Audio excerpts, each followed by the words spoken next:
Physical activity का कम होना, obesity बढ़ना यानी कि स्थूलता बढ़ना, मोटापा बढ़ना, उस वजह से होने वाले कैंसर्स का प्रमाण बढ़ता जा रहा है। अभी आज के जीवन में इंडस्ट्रियलाइजेशन के कारण इतना सारा पोल्यूशन है, हवा में पोल्यूशन है, वाटर में पोल्यूशन है, तरह तरह के केमिकल्स और हार्मफुल प्रोडक्ट्स हमारे वातावरण में मौजूद हैं। इन सभी के वजह से कैंसर की संभावना बढ़ जाती है। दोस्तों, काफ़ी बार ऐसे पाया जाता है कि ओपीडी में पेशेंट आता है और कहीं से कोई जांच में कैंसर का डायग्नोसिस हुआ रहता है। पेशेंट आके बोलता है कि साहब, हमने कभी भी पूरे जीवन में किसी भी प्रकार का व्यसन नहीं किया, ना कभी दारू पी, ना कभी सिगरेट तंबाकू का सेवन, और तो और हम तो चाय भी नहीं पीते हैं, तो हमको ये कैंसर क्यों हुआ। दोस्तों, आज हम बात करेंगे कि ऐसे क्या कारण है जिसके कारण कैंसर हो सकता है जबकि आप कोई व्यसन नहीं करते। सबसे पहले तो जेनेटिक।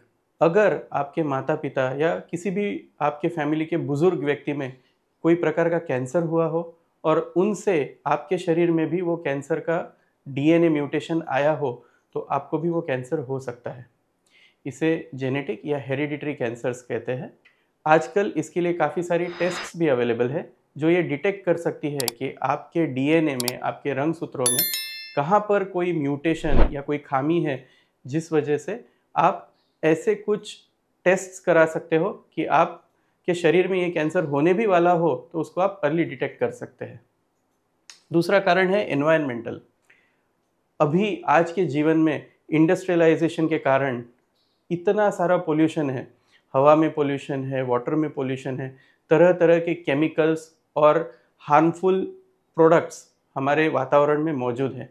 इन सभी के वजह से कैंसर की संभावना बढ़ जाती है, चाहे वो एयर पोल्यूशन हो ऑटोमोबाइल्स की वजह से या फैक्ट्रीज़ की वजह से, चाहे वो वाटर पोल्यूशन हो जो फैक्ट्रीज से सॉल्वेंट और सारे केमिकल्स बाहर निकलते हैं, अपनी नदियों में या समुंदर में जाते हैं।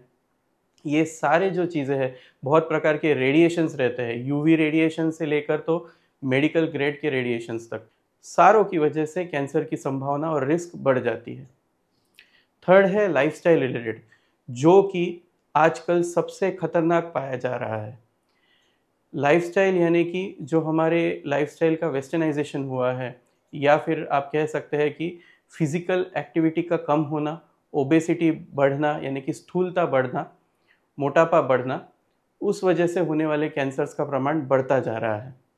साथ ही साथ हमारा जो डाइट चेंज हुआ है, फ्रूट्स और वेजिटेबल्स का कम इस्तेमाल होना, लाल मांस का ज़्यादा सेवन करना और प्रोसेस्ड फूड्स यानी कि शक्कर, बेकरी प्रोडक्ट्स, केक्स, कन्फेक्शनरीज, इनका प्रमाण बढ़ जाना, जंक फूड का प्रमाण बढ़ जाना, इस वजह से भी कैंसर्स का प्रमाण बढ़ता जा रहा है। और लास्ट के रैंडम म्यूटेशंस। इसमें बहुत डिटेल में हम नहीं जाएंगे, बट बेसिकली जो चीज़ों की वजह से कैंसर के सेल का प्रमाण बढ़ता जाता है, वो ज़रूरी नहीं कि हमको कहीं से किसी फैक्टर से मिले हो, कोई बुज़ुर्ग से मिले हो या फिर एनवायरनमेंट या हमारे डाइट से मिले हो। अनफॉर्चुनेटली कभी कभी ऐसे म्यूटेशंस हो जाते हैं जिसके वजह से आपके पर्टिकुलर शरीर में कार्सिनोजेनिक इफेक्ट शुरू हो जाते हैं, कैंसर के सेल्स बनने लग जाते हैं। इसके लिए आज तक हमारे पास कोई उपाय नहीं है, बट अगर हम रेगुलरली डॉक्टर को विजिट करते रहे, थोड़े भी लक्षण अगर हमको कुछ महसूस हो रहे हैं तो तुरंत डॉक्टर को बताएं, तो हम ऐसे कैंसर को अर्ली स्टेज में पकड़ सकते हैं और उसको ट्रीट कर सकते हैं। धन्यवाद।